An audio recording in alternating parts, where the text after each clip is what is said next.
A ver. Ahora derechos para todos. Bueno, volvimos. Les pido disculpas. La verdad que me está llamando realmente la atención. No sé por qué está funcionando tan mal la red. Acá se está cortando. No teníamos este tipo de problemas de corte de luz o microcortes. Y en las últimas 2 semanas he tenido varios. Bueno, volviendo. Fíjense que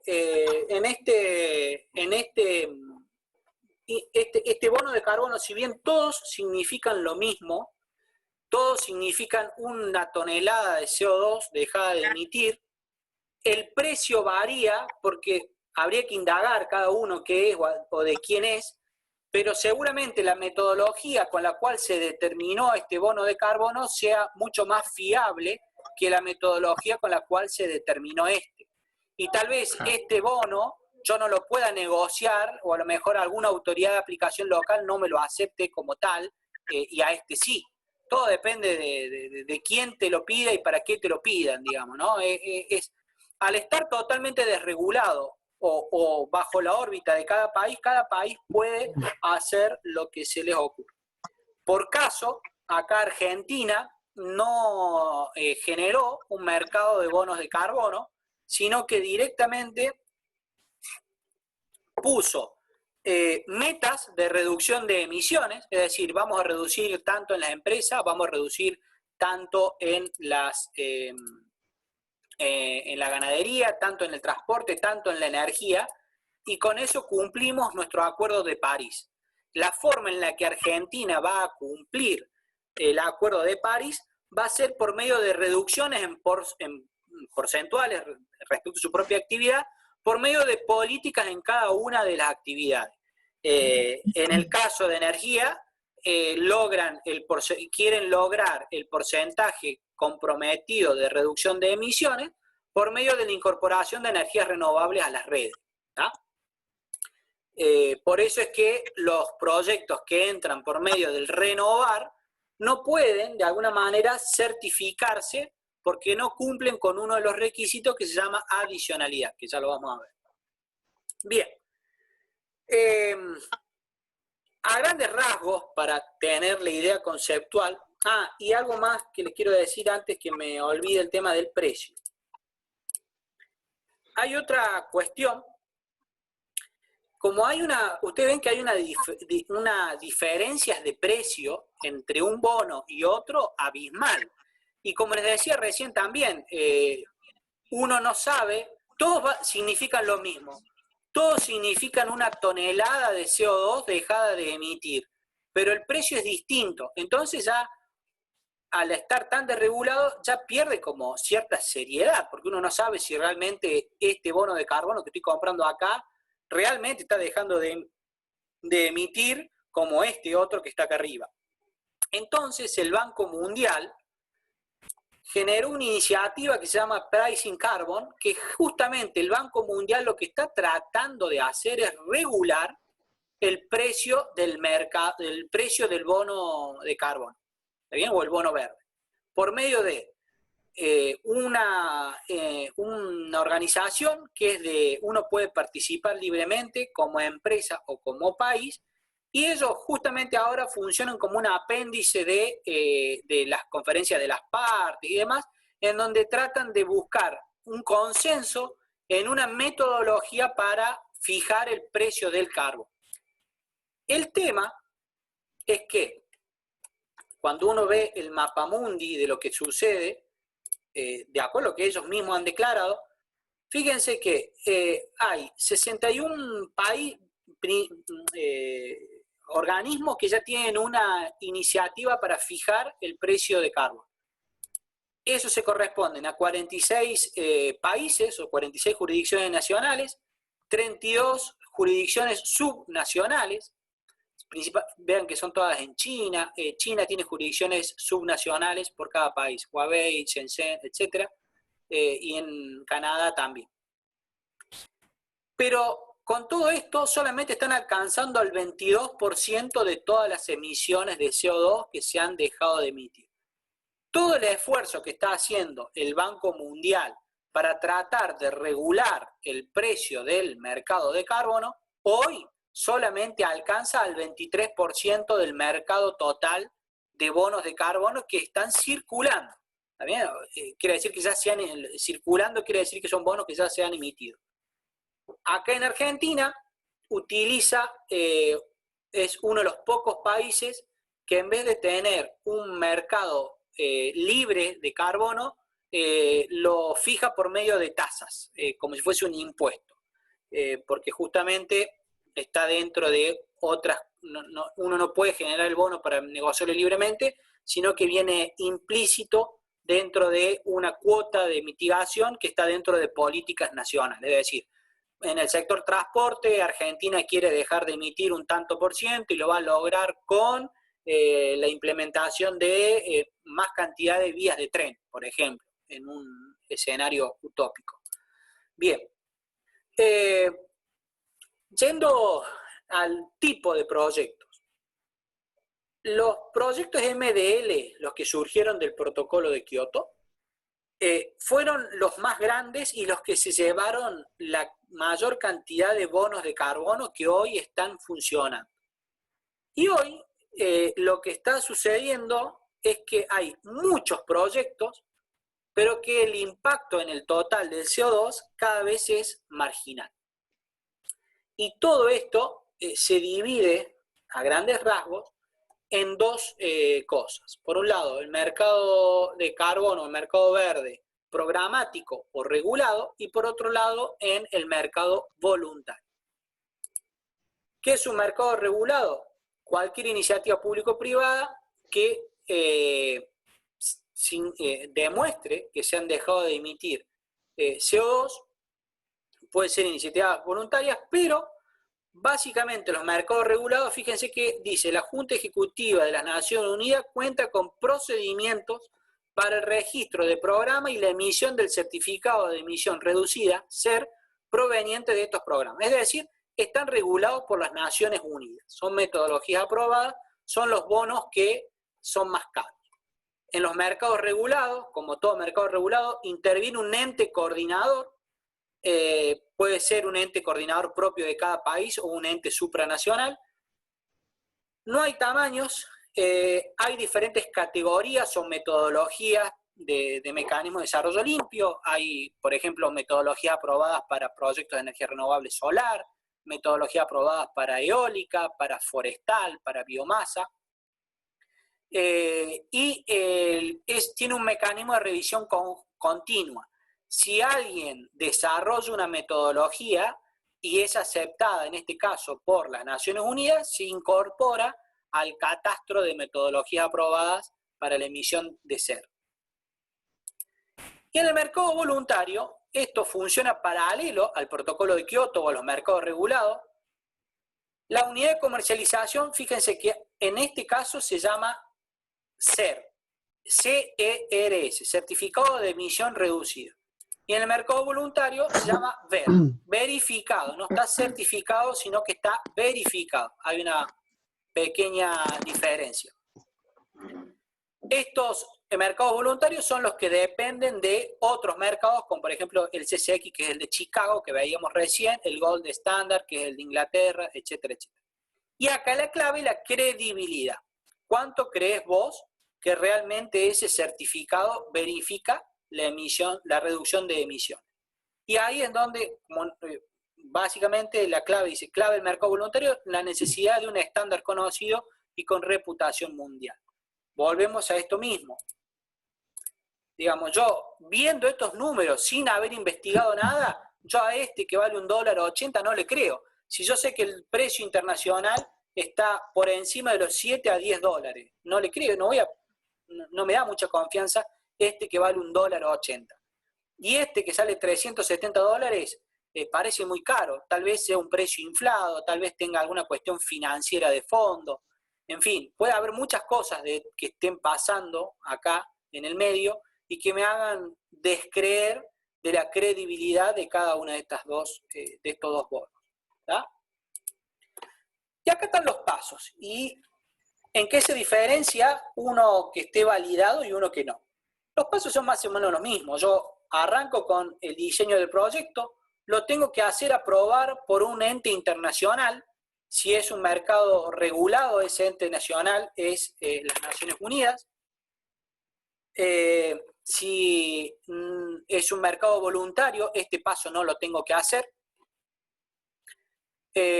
Lo valido, lo registro. Si llevo una registración, eso también lo vuelvo a registrar en las Naciones Unidas y obtengo un sello de registro y me eleva el precio de mi bono. Lo implemento, hago un monitoreo, verifico y emito el ver o el ser según el caso. Básicamente la diferencia entre un mercado regulado y uno que no lo está pasa por si ese bono al emitirse está verificado o no por una tercera parte. Veamos un ejemplo. Esto es un proyecto en Chile en donde emiten bonos a partir de el mejor manejo forestal de una explotación maderera.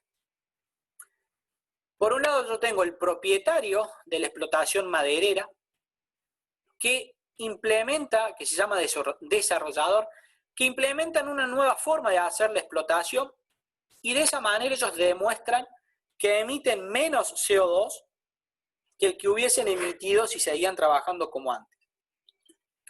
Al dejar de emitir,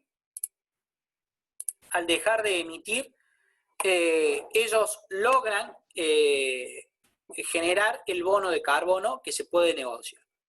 En este caso, se emite una resolución. Chile tiene una oficina que se encarga de emitir bonos de carbono para proyectos forestales. Ya tiene una metodología aprobada, con lo cual es un bono de carbono muy sólido, muy fuerte. Lo mismo va sujeto a auditoría y deben, como están respetando un estándar voluntario establecido por la Autoridad de Aplicación chilena, obtienen el bono de carbono finalmente. Eso se registra en una unidad administrativa y se emite ese bono. Ese bono es comercializado por un broker, como si fuese alguien que compra y vende acciones, y se lo vende a una empresa que necesita de reducir sus emisiones. La empresa no deja de emitir CO2, sino que lo que hace, en vez de dejar de emitir, está comprando bonos de alguien que sí dejó de emitir, pero que no estaba obligado. La diferencia acá está en que la empresa está obligada a dejar de emitir, pero el propietario del bono, no está obligado a dejar de emitir. Pero como lo hace en forma voluntaria, es incremental a la línea de base y emite el bono. Hay un flujo de CO2 o de bonos de carbono y hay un flujo de dinero, digamos, por cada bono de carbono que yo pago, hay un flujo de dinero que vuelve o debería volver al propietario. En el medio queda plata en el broker, queda plata en el Estado y puede que le llegue algo de plata o no al propietario. Una de las controversias más grandes que ha tenido los bonos de carbono han sido las cuestiones sociales. Muchos desarrolladores de proyectos verdes, entre comillas, que obtenían bonos de carbono, se aprovechaban de proyectos, de situaciones sociales vulnerables para generar bonos de carbono. Realmente estaban generando el bono de carbono, eso tenía un costo económico muy alto, pero en realidad estaban fundamentados en un proyecto o en un estrato social que nunca iba a recibir el rédito económico de ese bono de carbono. Bueno, y ahí empezaron algunos ruidos sociales, sobre todo, grandes compañías que invirtieron en mercados emergentes y vulneraron derechos sociales con el fin de obtener un bono verde. Eso también sucedió en el marco de los bonos de carbono y fue una de las cosas que de alguna manera melló el protocolo de Kioto y que hizo que terminara fracasando. Bueno, protocolo de Kioto, que fue la madre de todo. Un poco lo que ya hablábamos, que arranca en el año 97 a partir de la confirmación de que somos responsables de los gases de efecto invernadero. Los dos mayores países del mundo, Estados Unidos y Australia, no participan. Estados Unidos y Australia crean de todas maneras sus propios mecanismos de comercio de emisiones. Básicamente era bajar al 5,2% por debajo del año 90 para el año 2012. No se logró eso, sino que al contrario, aumentamos las emisiones.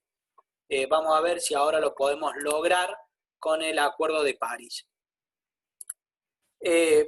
Para cumplir con el protocolo de Kioto había 3 mecanismos: el comercio de permiso de transable de emisión, es decir, el comercio de emisiones, y el comercio de emisiones sacaba bonos de comercio básicamente de 2 cosas: de la aplicación conjunta o los mecanismos de desarrollo limpio. Acuérdense lo que les dije, la aplicación conjunta son proyectos desarrollados en conjunto, como si fuese una unión transitoria de empresas, entre un país desarrollado y un país en vía de desarrollo, o empresas de un país desarrollado y un país en vía de desarrollo, para entre los dos desarrollar el proyecto. En el mecanismo de desarrollo limpio no existe vinculación entre empresas, sino que simplemente en un país en desarrollo se emite un bono y ese bono es comercializado en otro mercado. Se privatiza la atmósfera de alguna manera. Ese es el concepto que se crea con el protocolo de Kioto y es el que se sigue usando hasta el día de hoy para el comercio de emisiones. Y acá es donde empieza la primera segregación geopolítica, es en donde se los culpa a los grandes países o se dice que los países desarrollados son realmente los países contaminantes y el resto de los países no son contaminantes. ¿Pero qué pasó? En el resto de los países, por ejemplo, estaba India. India es también uno de los grandes países contaminantes.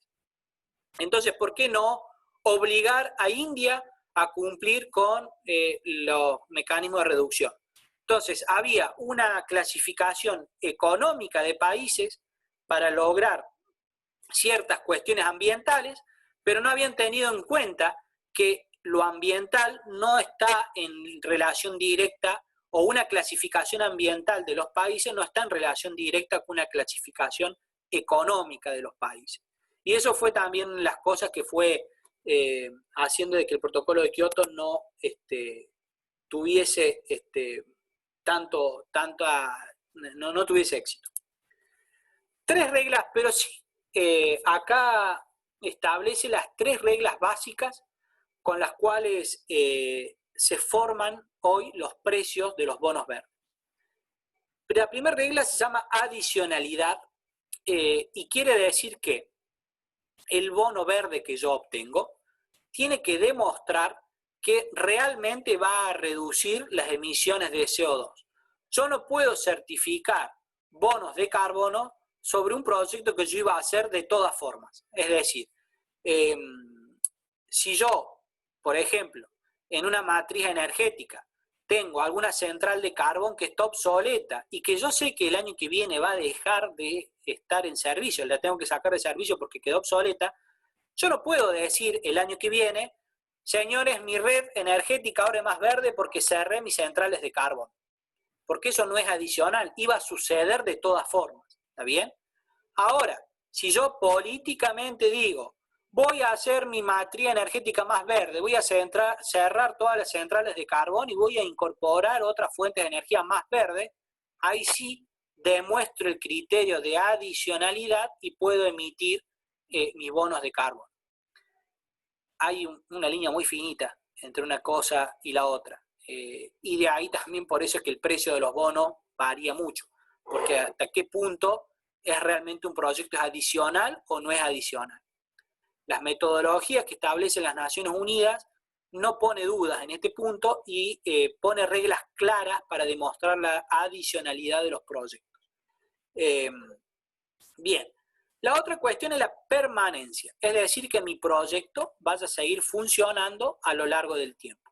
Si yo emito un bono de carbono que dice que en los próximos 10 años voy a dejar de emitir tanto CO2, tiene que ser de un proyecto que en esos 10 años viva, digamos. No puedo a lo mejor decir, bueno, voy a emitir un bono de carbono fundamentado en a lo mejor una generación, una inversión en una plantación forestal.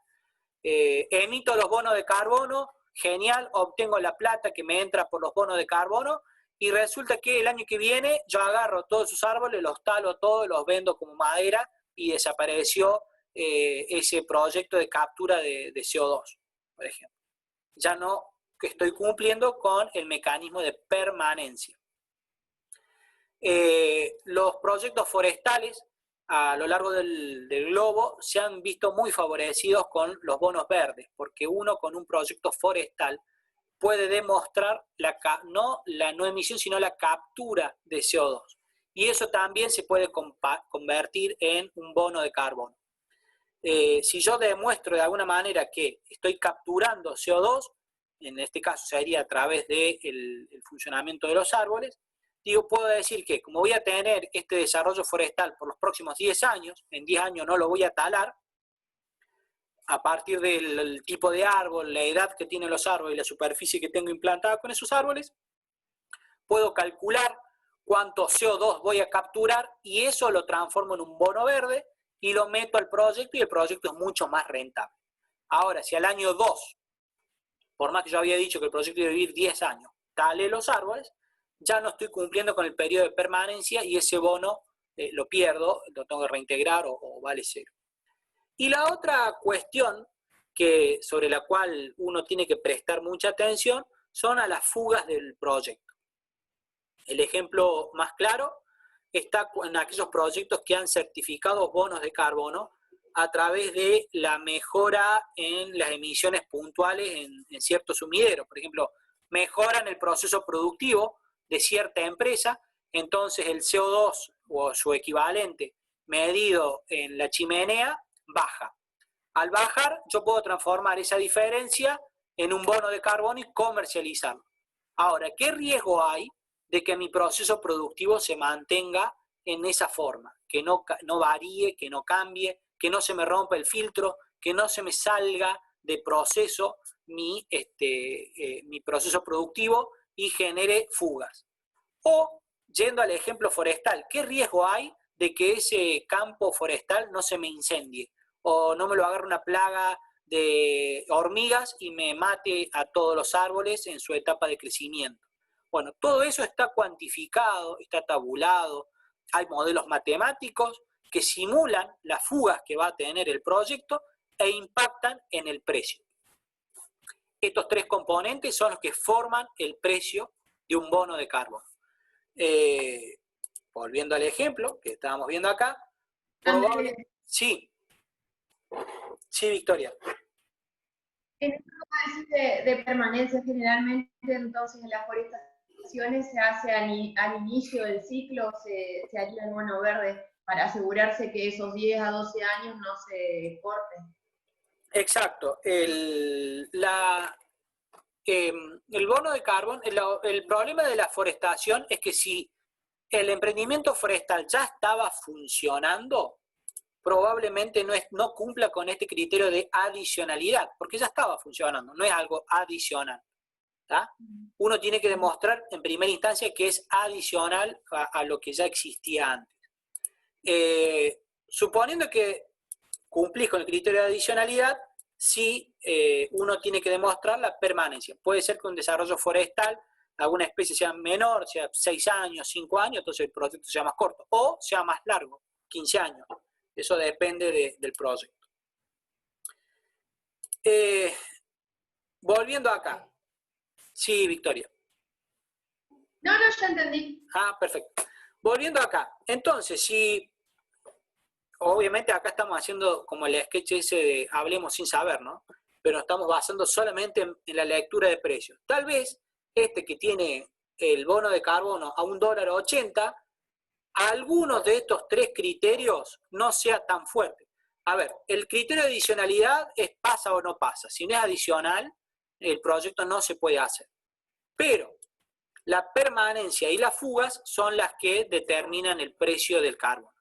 Los proyectos que son más largos en el plazo y que tengan fugas o probabilidad de fugas menores son los proyectos más caros. Entonces, probablemente este que es más caro sea porque estoy con un proyecto que tiene un periodo de permanencia más largo y probabilidad de fugas menores. Sí. André, no me quedó claro el uno, adicionalidad. Sí. A ver, vos me decís que si yo tengo un campo, ¿no es cierto? Ujú, El campo está forestado. ujú. ¿Qué me permite a mí? O sea, si yo tengo un campo ya con arboledas, que puedo llegar a generar el tema de la recepción del dióxido de carbono y por ende emitir el bono de CO2. Sí. ¿Cómo demuestro yo el concepto de adicionalidad? O sea, ¿es voluntario? No, si ya estaba funcionando, no vas a poder demostrar el criterio de adicionalidad porque ya estaba. Digamos, no estás haciendo nada adicional. Digamos, O sea, ¿tiene que haber un proyecto de inversión atrás entonces?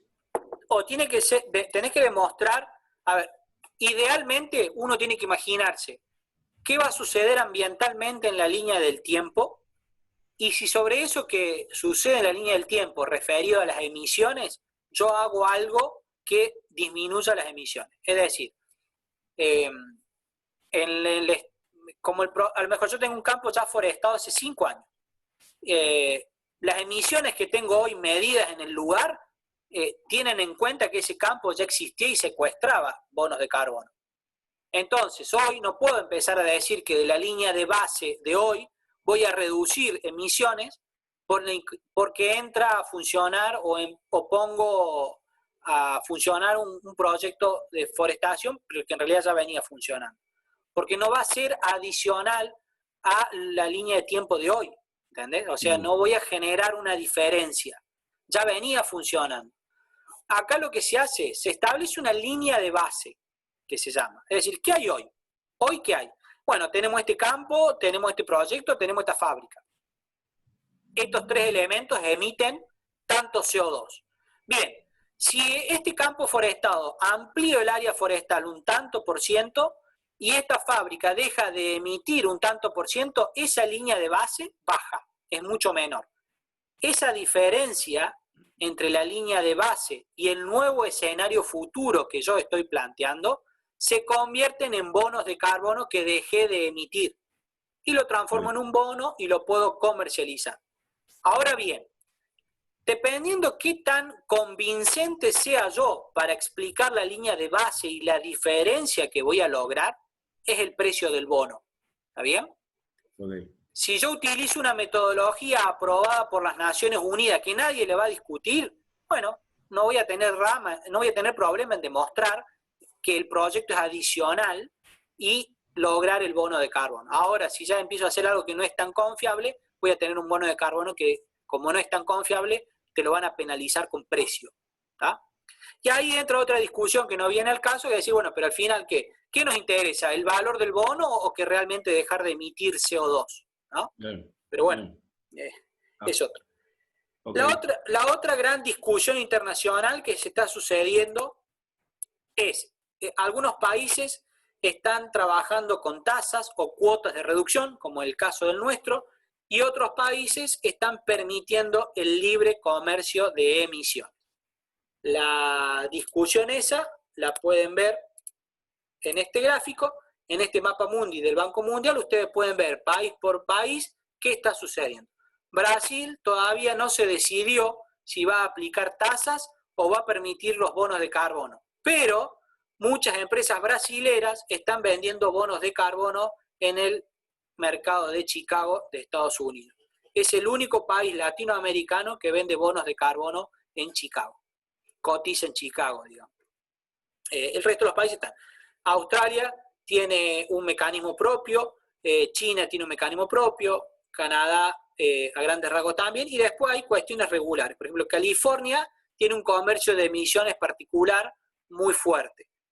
Como ustedes saben, California es como un estado norteamericano muy a favor de las cuestiones ambientales. Y bueno, acá en Europa hay de todo. Hay un mercado europeo, pero después también hay algunos mercados particulares. Vamos a acelerar un poco, si no, no vamos a terminar más. Bueno, esto es más o menos la teoría de cómo funciona, de cómo se pueden usar los bonos de carbono, ya lo explicamos. La otra gran discusión que hizo caer el protocolo de Kioto fue esto: ¿quién define la categoría de los países? Esto que le decía de quién puede decir que un país es industrializado o no, o quién debe estar obligado a dejar de emitir y quién no. ¿Por qué voy a obligar a Alemania a dejar de emitir CO2 y a India no le digo nada? Y India tiene unas emisiones muy superiores a Alemania, por ejemplo, ¿no? Ese tipo de discusiones sucedían y por eso no se llegaban a poner de acuerdo. Bueno, vamos a un ejemplo que es, con este ejemplo de un MDL, justamente cuando yo me recibí de ingeniero trabajando en este proyecto, lo hicimos en la Empresa Provincial de Energía de Córdoba, logramos certificar los bonos de carbono. En ese momento fue bastante interesante el desafío y me permitió incluso poder ir a seguir haciendo mis estudios de posgrado en Alemania, o sea que para mí personalmente fue muy bueno. ¿Cuáles fueron los costos? Bueno, hay que tener en cuenta que el diseño del proyecto y considerando bonos de carbono está alrededor entre los 50 y los 80 mil dólares. Ahí ya hay una barrera de entrada. No cualquier proyecto puede certificar bonos. Aprobación, ponele 2 meses, 3 meses. La validación internacional unos 30 días. La validación, el certificado, sale otros 30 mil dólares. Un sellito sale 30 mil dólares. Y registrarlo entre 5 a 30 mil dólares más. Obviamente todo esto, si bien yo voy a estar pagando más al momento de diseñar el proyecto, me va a devolver un bono que va a tener un mejor precio. ¿Cuáles son los proyectos que se hicieron en el país?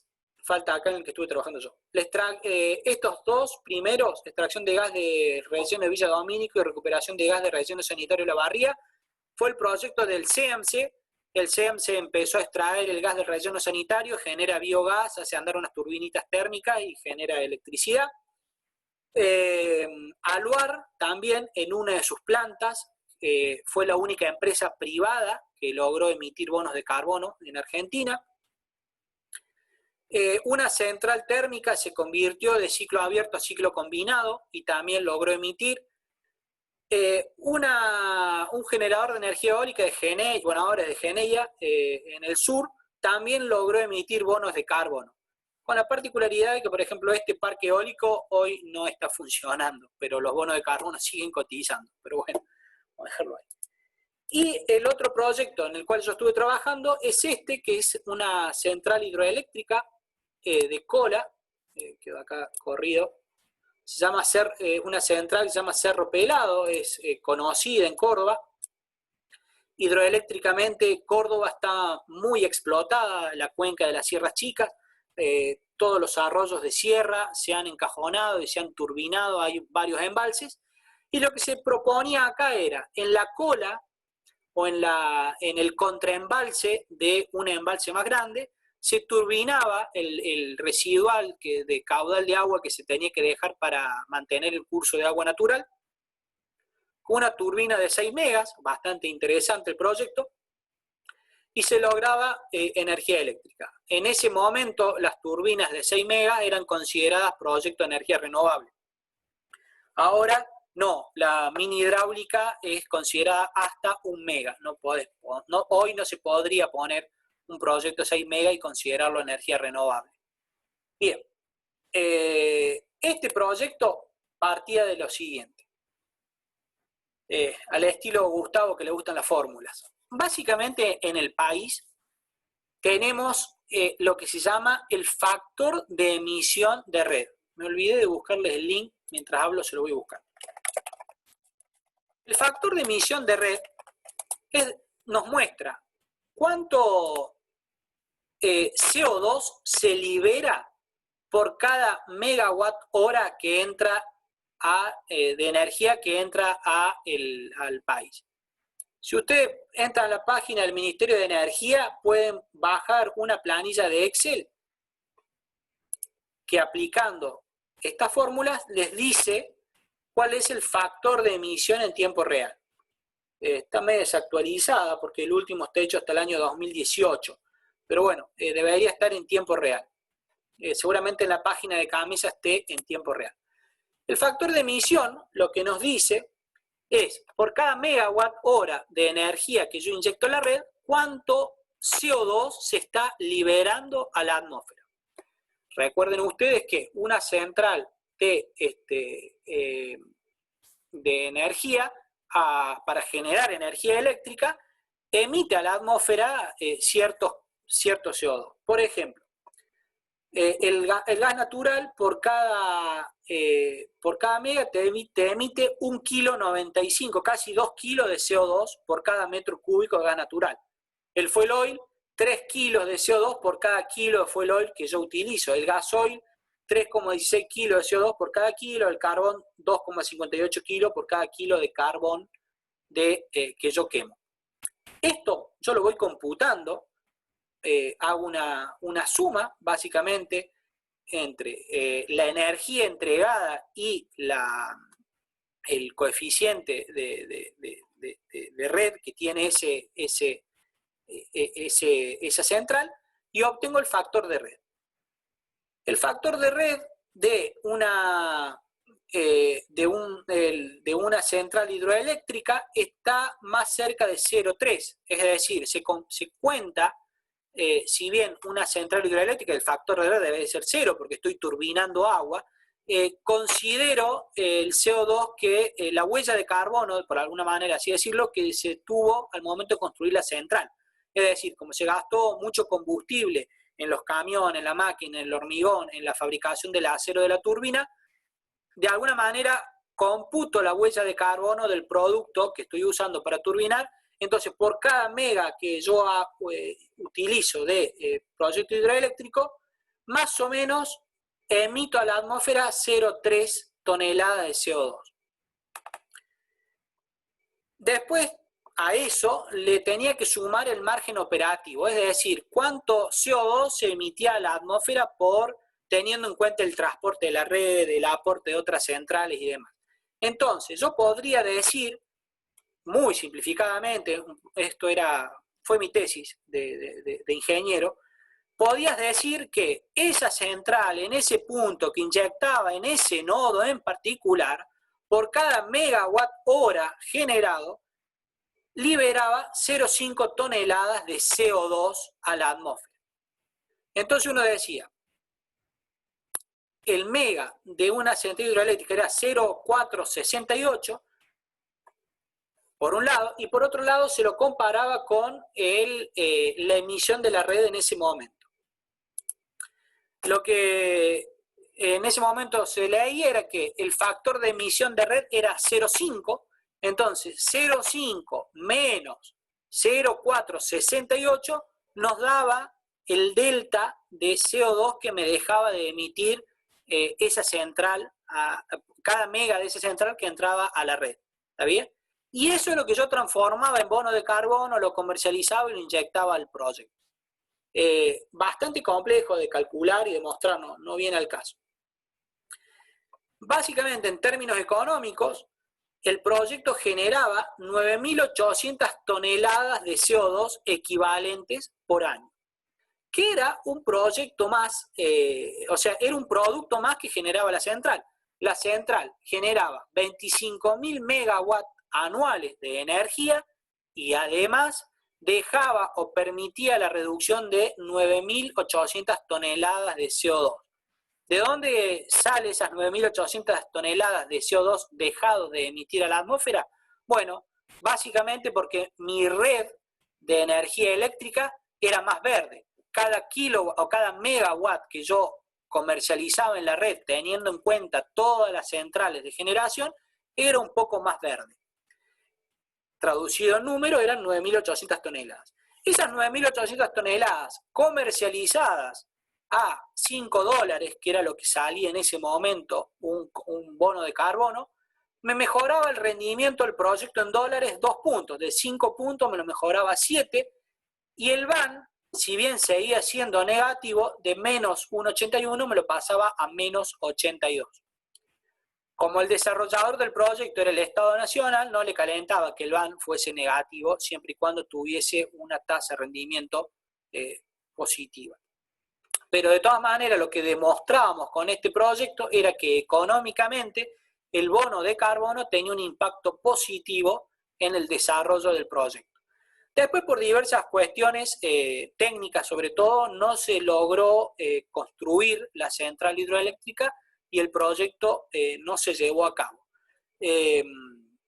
Esto lo empezamos a trabajar en el año 2007, yo me recibí en el 2009 y estábamos todavía dando vuelta y tuvimos 2 o 3 años más en el grupo de investigación trabajando con este tema, hasta el año 2012, cuando terminamos de trabajar en el mismo. Bueno, Acuerdo de París, ¿me entendieron más o menos el protocolo de Kioto, más o menos, qué es, de qué va? No sé si se lo expliqué varias veces qué es el bono de carbono y un mercado de carbono. No sé si más o menos lo tienen en claro o están un tanto mareados. Necesitan que volvamos sobre algún tema. No se entendió. Bueno. El Acuerdo de París, ya lo expliqué, básicamente lo que establece es, de alguna manera flexibilizó la forma en la que cada uno quiere utilizar su metodología para demostrar la reducción del CO2. El Acuerdo de París básicamente dijo, no me importa lo que hagan con los bonos, no me importa lo que un bono de carbono salga, hagan lo que quieran. Lo que yo quiero es que ustedes tomen un compromiso de reducción de emisiones y lo cumplan. ¿Cómo lo van a hacer? Es problema de ustedes. ¿Qué mecanismo utilizan ustedes para demostrar la reducción de emisiones? Se lo dejo en total libertad. Algunos utilizan comercio de emisiones, otros pusieron tasas de reducción arbitrarias. ¿Cuál es el objetivo del Acuerdo de París? Que la temperatura de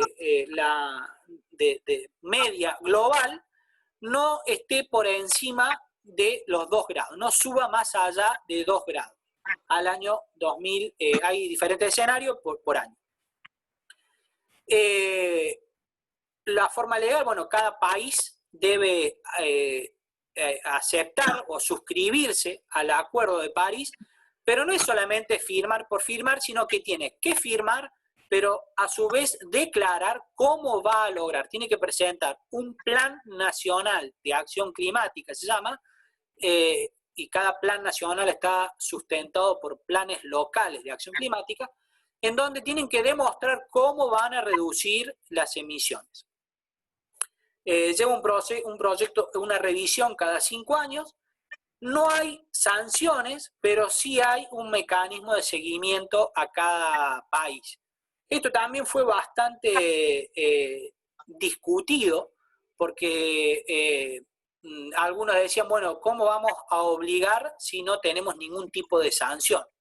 Bueno, los que estuvieron trabajando en esto decidieron que no, que al final no iban a poner sanciones, ponele, pero sí le iban a hacer un seguimiento. Entonces, bueno, no sé, la sanción será el escrache público o la opinión pública que diga que esté de acuerdo o no, que su país haga las cosas bien o no.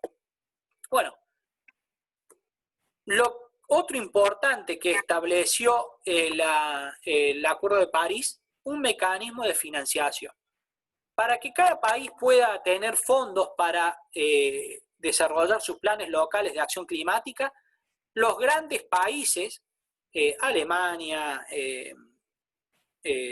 principalmente Alemania, pero Dinamarca, Finlandia, todos los grandes países, los que inicialmente habían sido catalogados como países obligados por el protocolo de Kioto, debían hacer un aporte económico a un fondo que se iba a utilizar en favor de la mitigación y adaptación al cambio climático.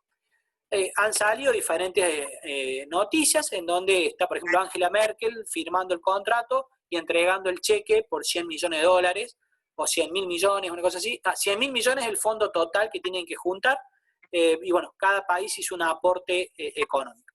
De esa bolsa de dinero se utilizó para financiar diferentes proyectos. En particular, en Argentina, se crea el Gabinete Nacional contra el Cambio Climático. Antes había una oficina que se llamaba Oficina Argentina de Acreditación, que era la encargada de acreditar los proyectos MDL. Como en 10 años de MDL solamente acreditaron 5 proyectos, fue un fracaso, obviamente, Argentina no vio con buenos ojos el hecho de crear un mercado de carbono y le pareció mejor directamente aplicar tasas de reducción por área, o tasas de reducción sectoriales. Se hizo un inventario con un corte del año 2014 en donde se identificó el origen de las emisiones en nuestro país. Acá hay una particularidad. El 43% de las emisiones, de acuerdo a al corte que se hizo al año 2014, era debido a la agricultura y la ganadería, principalmente la ganadería. La realidad es que para la ejecución o las metodologías que se utilizaron para medir esto eran aquellas aprobadas por las Naciones Unidas. Las Naciones Unidas, de una forma un tanto laxa, establece que por cada animal rumiante que existe sobre una superficie verde, se emite determinada cantidad de metano.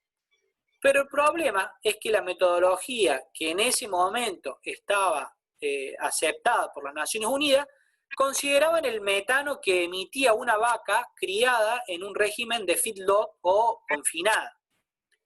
Hoy, eso ya se logró revertir y se logró demostrar con base científica que en realidad las vacas criadas a campo, como las que tenemos en la gran parte de la Argentina, tenemos feedlot, pero la gran cantidad de vacas que tenemos, la mayoría son a campo.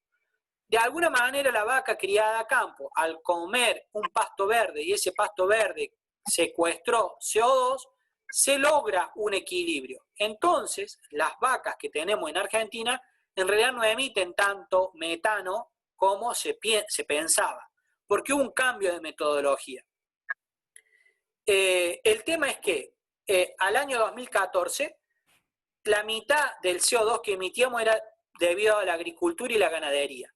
Como se cambió la metodología, es decir, la forma de calcular nada más, ya podemos demostrar que cumplimos con el Acuerdo de París, si quisiéramos, porque ya decimos, no, como habíamos calculado mal el CO2 de las vacas, en realidad emitimos mucho menos, porque las vacas tienen carbono neutro porque comen pasto.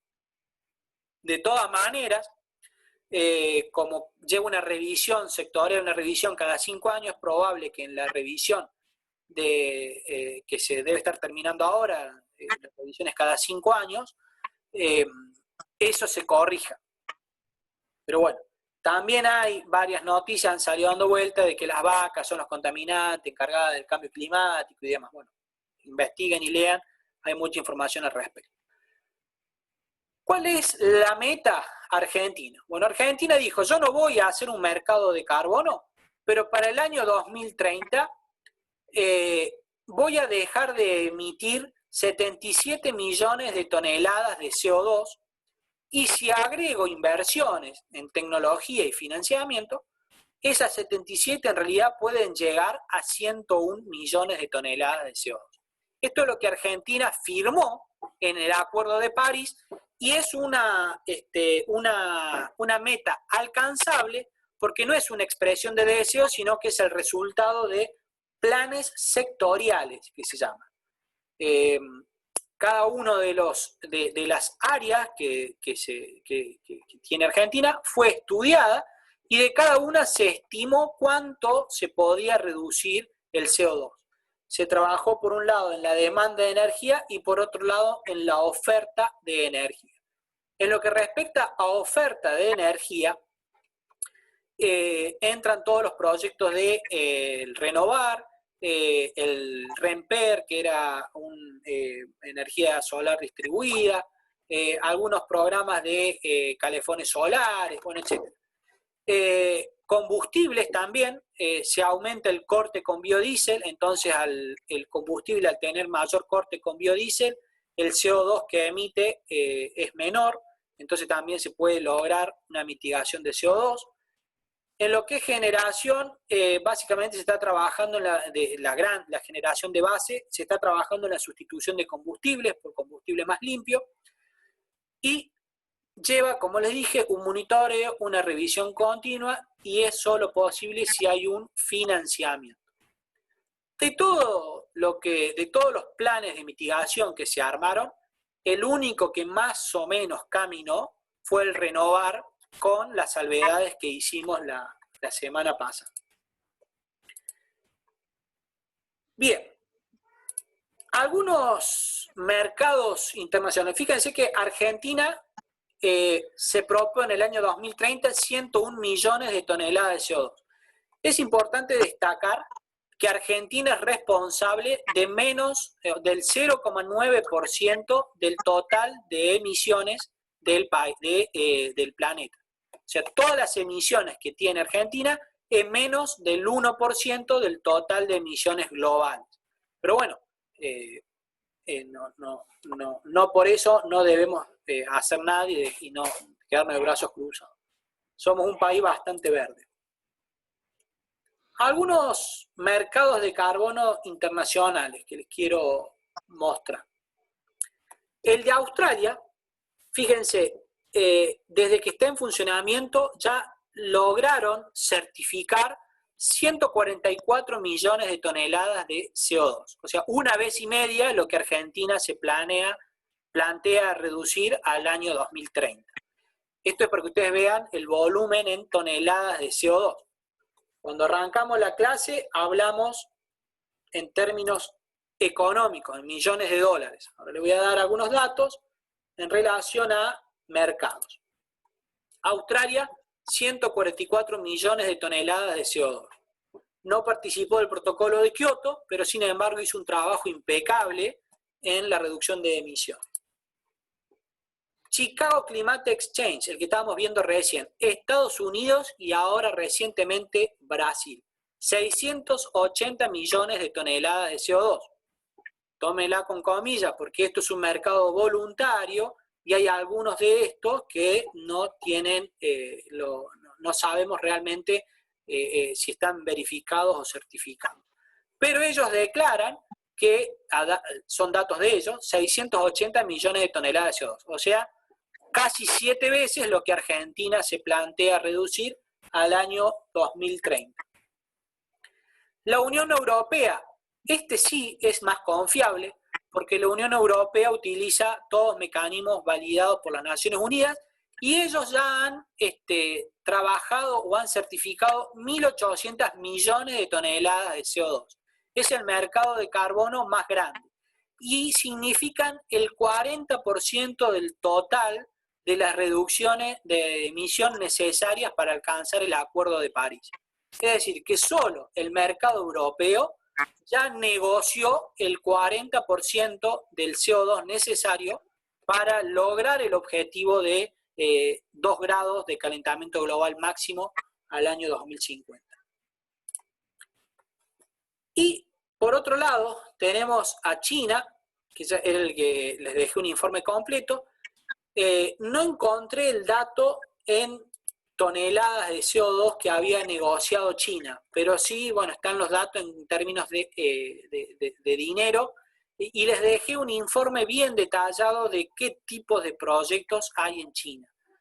Como les dije, hay proyectos de energías renovables, mini hidro, de eficiencia energética en edificios municipales, de cambio de infraestructura, proyectos de transporte, cambio de combustible en el transporte público, son proyectos con metodologías aprobadas. Y acá en Argentina, en forma privada y voluntaria, se está llevando adelante lo que es la huella de carbono corporativa.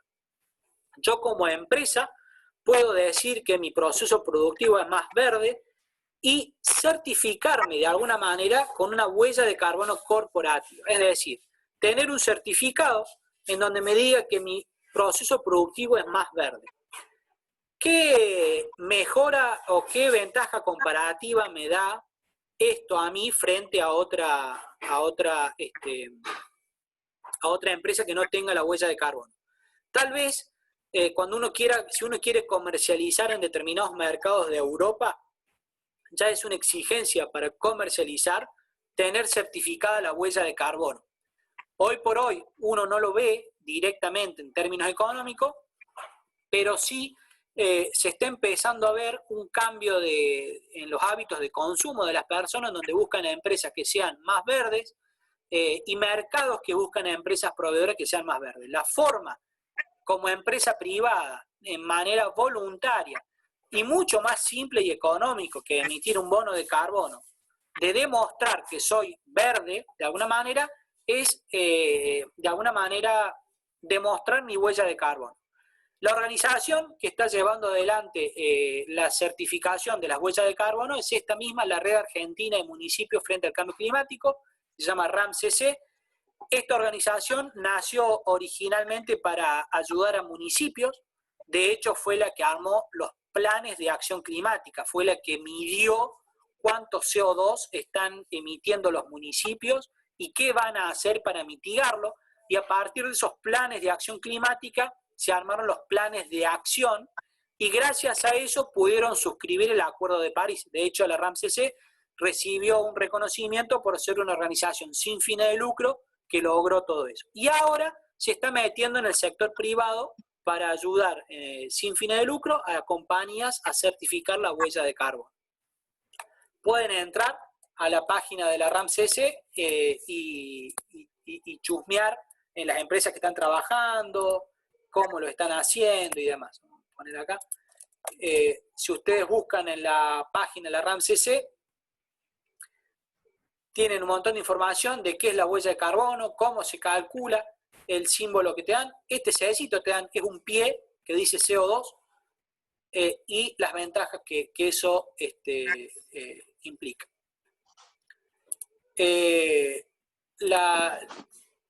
Yo personalmente soy consultor de este organismo, digamos, funciona bastante bien, he dado varios cursos de capacitación. Bien. Algunas necesidades de cambiar el paradigma, digamos. Bueno, lo del mercado de competencia perfecta, con el Acuerdo de París, de alguna manera, no sé si se cambió el paradigma, pero se dejó liberado a que cada país tome la decisión que mejor quiera para cumplir con las metas de reducción de CO2. Y de todo esto que está acá, por ahí algo que le gusta hablar a Gustavo, los impuestos piguvianos, la necesidad de generar un impuesto que de alguna manera refleje estas cuestiones ambientales en otras cuestiones como por ejemplo el precio de la energía. Acá lo más cercano que tenemos a un impuesto piguviano, pero que no llega a ser un impuesto, es el factor de emisión de red. Yo puedo saber por cada megawatt hora cuánto CO2 estoy emitiendo, comparatar muy por arriba todos los conceptos que hemos hablado hoy.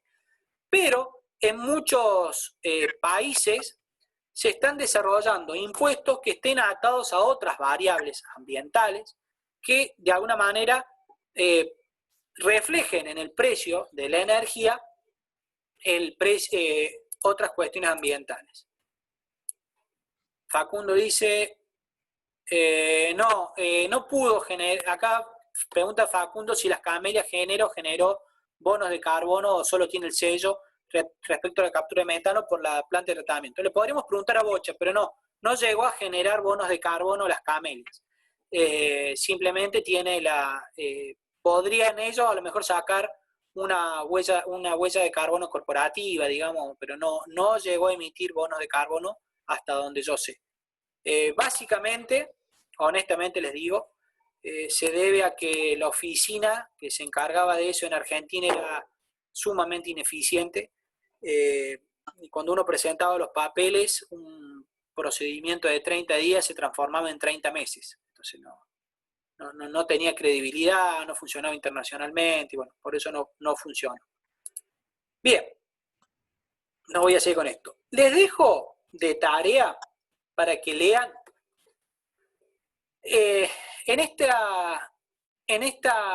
link ustedes van a tener en el diario La Vanguardia, que es un diario español, todo un estado del arte al día de hoy de los bonos de carbono. Un poco lo que hemos hablado hoy, si funcionó, no funcionó, qué generó, qué no generó, qué deberían hacer los países, está puesto en este documento, en esta noticia, bien documentado. Les recomiendo su lectura porque les va a servir de alguna manera para pasar en limpio lo que hemos hablado hoy. También les va a servir para, de alguna manera, pueden sacar ideas para su trabajo de investigación. Y este libro en particular, que lo encontré, está en ese link, está para descarga en forma gratuita, está en español y está en inglés. Por ahí, si saben inglés, recomiendo que lo lean directamente en inglés porque es más jugosa las críticas que hace. Se ve que cuando el editor que lo tradujo al español lo sesgaron un poquito, pero de todas maneras las ideas centrales están. Pero básicamente dice mercado de emisiones, cómo funciona y por qué fracasa. Y lo que tiene de bueno este libro, que deja en evidencia muchas cuestiones sociales, de estas que les decía que se generaba un mercado financiero de comercio de emisiones, en donde un trader ganaba mucho dinero comprando y vendiendo emisiones con un precio variable de bonos de carbono que cotizaban en la bolsa, pero partían de un proyecto que socialmente no se había sido respetado, se habían vulnerado ciertas libertades sociales o ciertas libertades personales. Está bueno leerlo como para tener La presentación está tal cual, con estos links, está subida al Moodle, así que pueden bajarla y ahí mismo hacer clic. Pero bueno, básicamente les dejo como lectura complementaria lo que hemos hablado hoy.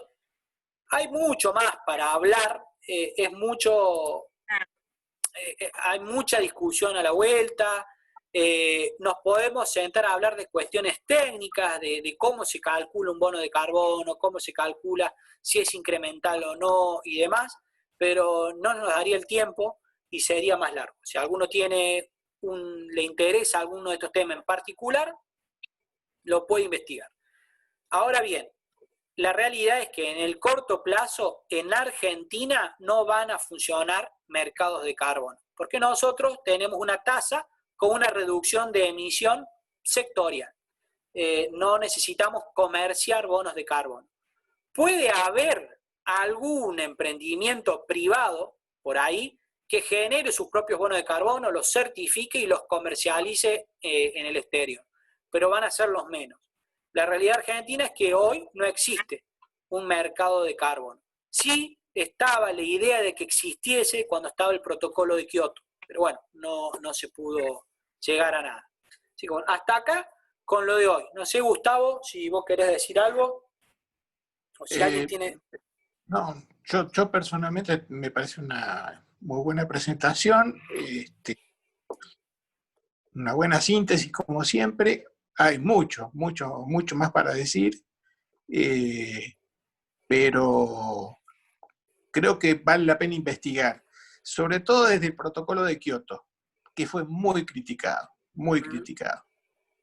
Y algunas de las diapositivas estas en color azul que vos pasaste con determinadas estrategias como el teorema de Coase, por ahí sería interesante ver qué es lo que dice, los impuestos piguvianos en su forma económica también. Hay varios puntos que se pueden llegar a profundizar por cuenta de quien le interese, no con ningún fin evaluativo, sino para aprender, porque tampoco es casual que Argentina, no solamente por el porcentaje que tiene la participación de la totalidad de emisiones, no haya adscrito a ninguna forma de mercado. Esto lo discutíamos en el año 97, en la época del protocolo de Kioto, cuando yo estaba haciendo la especialización en el Centro Atómico de Economía Energética y Política Energético-Ambiental, y teníamos gente del Instituto de Economía Energética en la parte de medio ambiente participando en el protocolo en ese momento, y ya era bastante complicado los lineamientos que se estaban, como vos bien decías, diferenciando entre países, etcétera, para crear los mercados, y como todo lo que se esperó, y creo que es uno de las grandes fallas, estos mercados que en principio parecen ser competitivos, en realidad terminan oligopolizándose o bien monopolizándose por parte de los países que ya fueron los principales contaminantes y tiene su sendero de desarrollo, decíamos nosotros, cubierto, industrializado, sostenible, y con estos mecanismos, por ejemplo el mecanismo de desarrollo limpio o de acción conjunta, en realidad se liberan de la posibilidad de seguir emitiendo a través de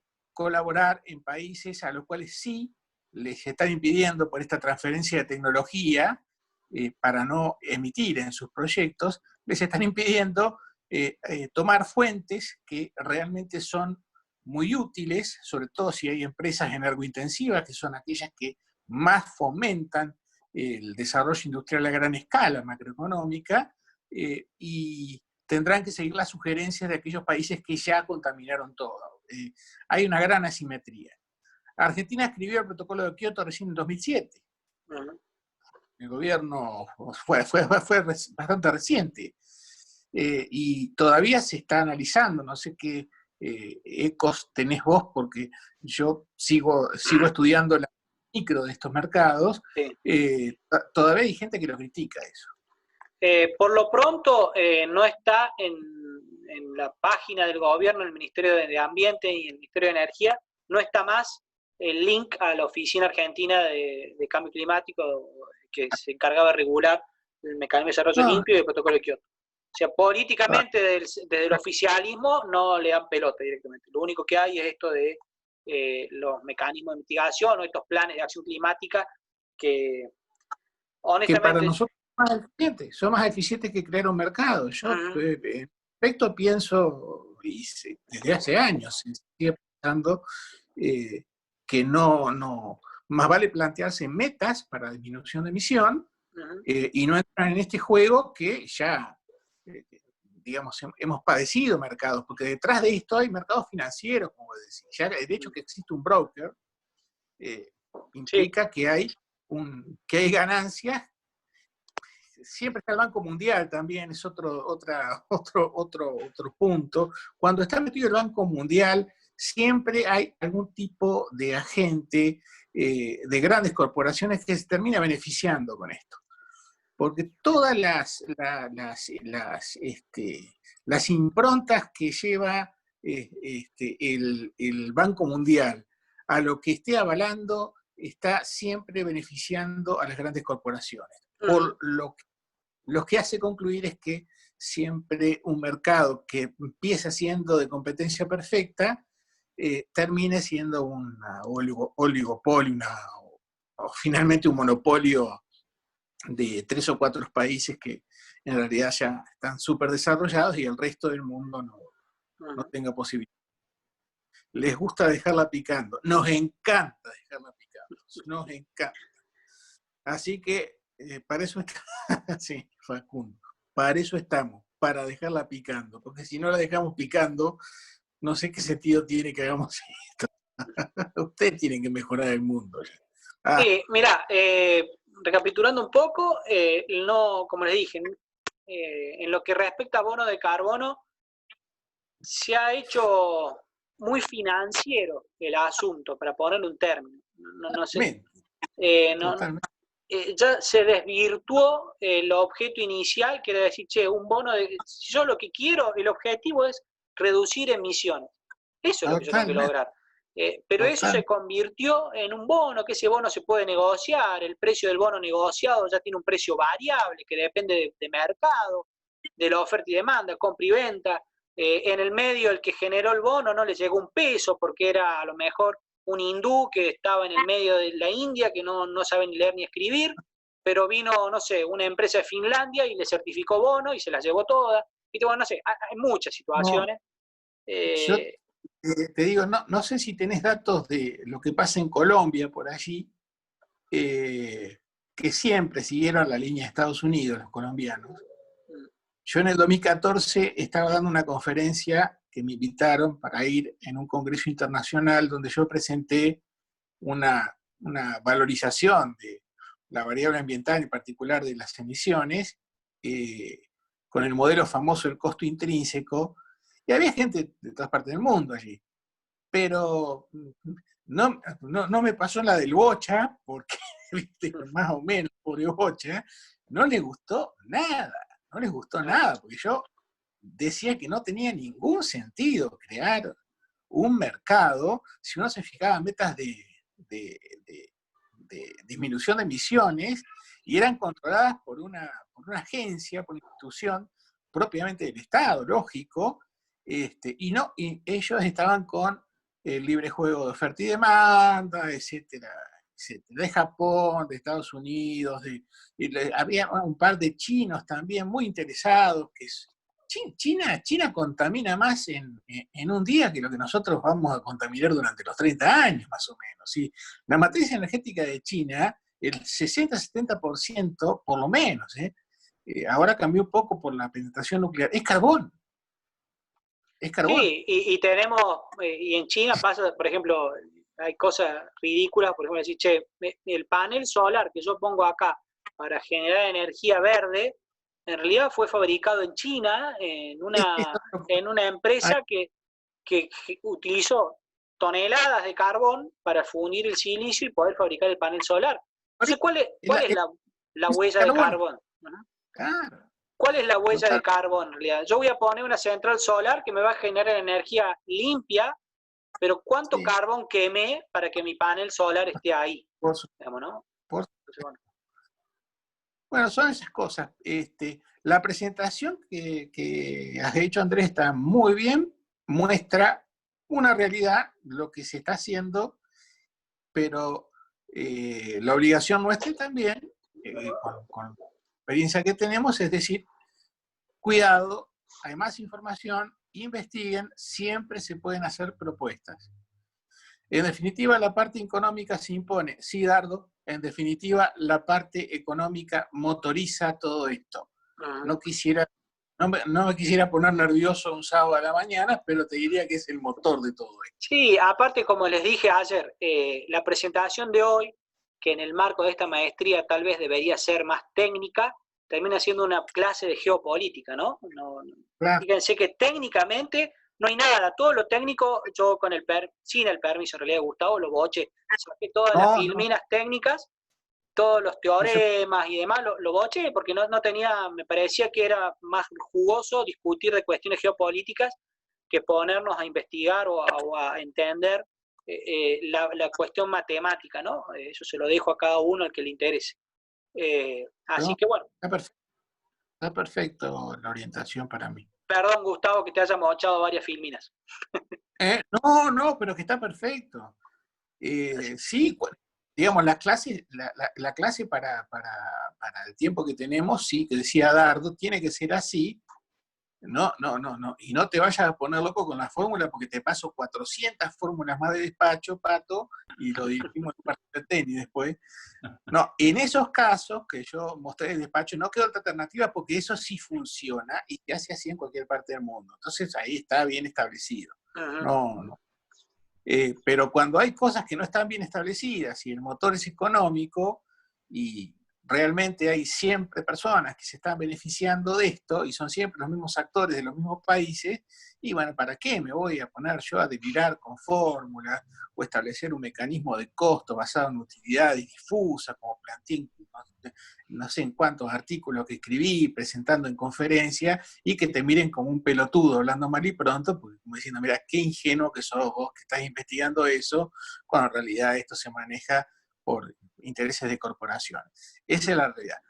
Las presentaciones estas están muy bien planteadas, las he hecho muy bien para mí, Andrés, y mostraste la realidad actual. Así es, sí. Era un poco poner en sobreaviso, digamos, todo lo que he ido hablando hoy han sido muchas conclusiones de trabajos que hice. De trabajo, de experiencia. Claro. Digo, yo en el año 2005, 2006, cuando empecé con bonos de carbono para la central hidroeléctrica, que fue lo primero que empezamos a hablar, parecía que esa era la solución. Decir, che, genial, yo con un bono de carbono, a la vez que estoy reduciendo emisiones, estoy inyectando guita al proyecto, que es el problema que siempre tienen los proyectos, ¿de dónde saco financiamiento para el proyecto? Obtengo financiamiento verde a través de algo genuino. Y con el tiempo esa ilusión la vas perdiendo, la inocencia la vas perdiendo, y te vas dando cuenta que todo se resuelve políticamente. Es un mercado de valores, el bono es un mercado de valores. Exactamente. Es una bolsa. Exactamente. Son acciones de empresa. Exacto. Así que, pero bueno, nada, hasta acá hoy y bueno, tienen nuestros contactos, lo que necesiten, estamos comunicados. La presentación ya está subida al Moodle. Recuerden... todo mío lo voy a subir hoy, que ya lo tengo para que bien. más allá de lo que esté ya subido, para que puedan tener para estudiar, y las planillitas de simulación la quería ajustar un poquitito, pero el fin de semana ya las van a tener, las de ayer me refiero, como para que puedan... Eso es lo que faltaba, que yo te iba a decir, Gustavo. Y no, quédense tranquilos que yo para el domingo ya lo tengo todo subido, cosa de que las vacaciones, como les dije ayer, las pasen bomba, realmente. Va a ser difícil, estamos... No, me va a explotar la bomba. Acá ya estamos en fase 1 de vuelta. Se van a divertir, y bueno, qué mejor. Vamos a divertir. Qué mejor que en esta etapa hacer un buen despacho, replantear el mercado de carbono. No, pero es interesante el tema de Lagrange que presentaste ayer, Gustavo, es muy interesante, estuve viendo anoche. Y bueno, y la visión que está planteando Andrés acá, que es más política, ¿no? Geopolítica, yo creo que sí. O sea, ahí Dardo decía, Andrés, muy buena clase, realmente sí. Bueno, gracias. Gracias a todos. Planteaste un panorama real y concreto de cómo termina esto. Más allá del formulerío. Después para el formulerío lo tenemos a Gustavo ahí, que nos complica el fin de semana. Yo soy científico, hermano, ¿qué querés que haga? Y lo peor de todo, Gustavo, que no nos podemos tomar el routine, y eso es lo que más me duele, pero bueno. Eso es lo que te tiene mal a vos. Ahí en el Moodle le subimos un montón de información. El Pato le dice que se vaya a hacer elástico de barbijo. No, Claro, escuchame. Yo me levanto el elástico del barbijo, me tomo Rutini y después cumplo con los requisitos protectores. A la segunda botella, después no te levantas más. Le doy a la botella. Y obvio. Terminás todo boteado. Che, Gustavo, lo tenemos que convencer al Pato un poco para que entre en este juego. Sí. Lo veo muy, muy anti-Lagrange al Pato, ¿no?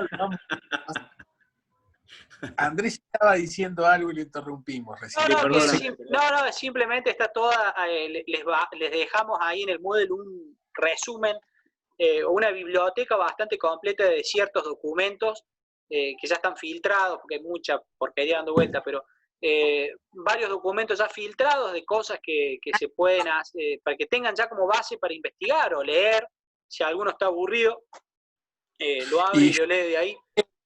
El libro Power System Operation and Control, que es el más apto para que se compliquen verdaderamente la vida con lo que yo expliqué ayer, que es el libro de referencia en todos los posgrados. Ahí lo tengo, se los voy a subir también. Ya nos complicaste, Gustavo, por el hecho de tener que ir a volver a complicarse la vida. Así que ya nos complicaste. La vida. Bueno, no sale nada. Saludos a todos y bueno, gracias por habernos. Y estamos en contacto por Estamos en contacto. Buen fin de semana.